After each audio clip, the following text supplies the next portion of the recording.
how to change the expiration date for private sharing on the Samsung Galaxy S24 series.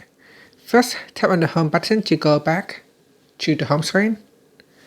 Then swipe down at the top. Then tap on the settings icon. Next, in the settings page, scroll down and tap on connected devices. Then tap on quick sharing. Next, scroll down to the private sharing section. And then tap on private sharing history. Next, tap on the contacts that you are sharing with. Then, touch and hold onto one of the files. Now select the files that you want to change the expiration date. So select the files and then tap on change expiration date button. From here, you can change the date.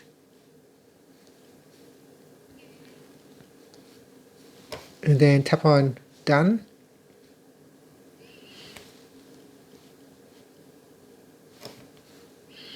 And that's it. So that is how you can change the expiration dates for your private share on the Samsung Galaxy S24 series.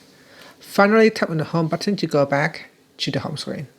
Thank you for watching this video. Please like and subscribe to my channel for more videos.